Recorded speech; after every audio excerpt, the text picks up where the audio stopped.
here. Today I'm going to answer the question, is my door a right hand or a left hand door?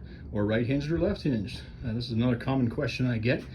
So let's do this. When you're measuring for a storm door, it's always assumed you're standing outside. And depending on the manufacturer, if you're going with a Larson or a Pella door, they want to know what side are the hinges of your door on.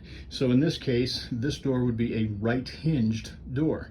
Now, if you're ordering from Home Depot and you're getting an Anderson or an Emco door, they want to know what side the handle is on. So this is a left hand outswing door or a left-handed door.